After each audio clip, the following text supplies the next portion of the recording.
I'm so glad you're joining me today. Today is all about the demon ZOZO. I know, juicy. So get your comfy spot, get your favorite drink. I have me some brisk. And let's get going. ZOZO, also known as the Ouija board demon, and is summoned through a Ouija board and seances, and it symbolizes Christianity's fear/objection to the occult. First off, ZOZO is a fallen angel banished from heaven millions of years ago by God.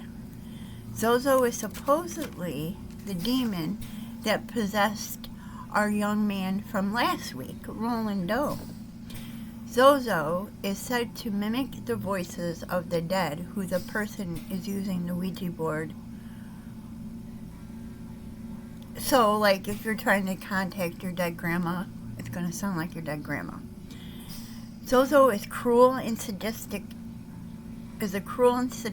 demon who likes preying on people's insecurities and fears. He enjoys telling them they will die soon and brutally hates women. ZOZO loves to pretend he has other spirits at once. He can influence psychics, for example.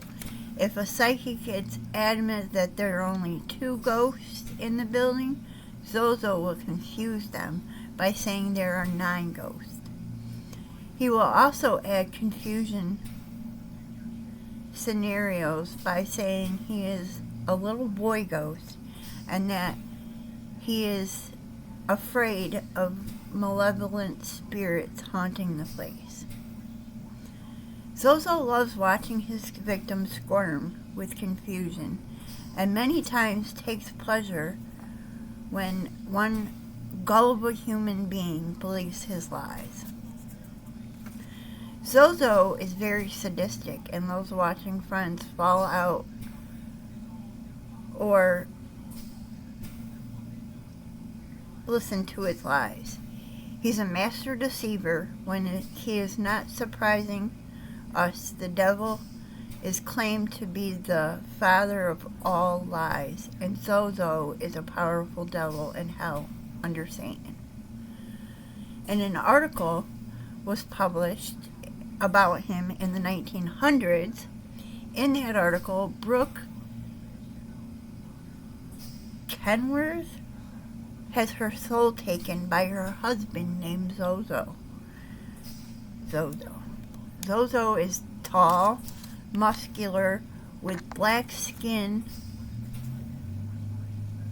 coarse fur on his legs, dark cloven hooves, and a devilish tail. Now, I've found a couple different photos for him. This is one of them. And this is another one. So you can kind of get a little bit of an idea of what he looks like.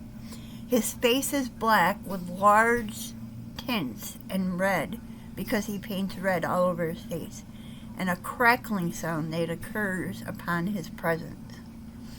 Some encounters with ZOZO, some examples. 1951, of course, we have Roland Doe, the young man from last week. 1952, in Los Angeles, we have a mom named Doris Blyther. She used a Ouija board and found herself haunted by a dark entity which sought her and her family harm. In 1977 to 1979, an Enfield poltergeist in Enfield, England, where a family got plagued by a malevolent force.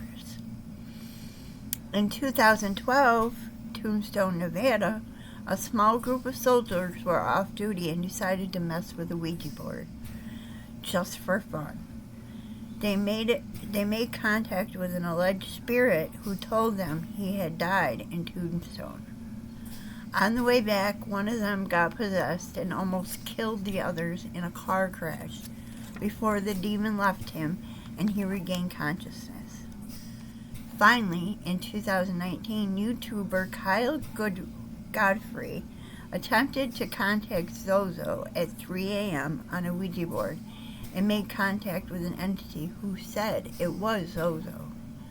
The entity gave him a number, 417-666-666, and when the number was called, the lights went out in his room during the phone call, and poltergeist activity followed when Kyle ended up the call. The lights were back on. So once he hung up, the lights came back on. This is a demon that Zach from Ghostbusters was plagued with for a very long time, and I believe that's what he got a tattoo of on his back. But I'm not. Don't quote me. Okay, so what'd you think? I know I never better get mixed up with ZOZO. No way. Okay, so next week we're going to be doing the disappearance of Susan Lyle. It's going to be juicy. If you like hanging out with me, please hit that like and subscribe button, and don't forget that bell so you don't miss an episode.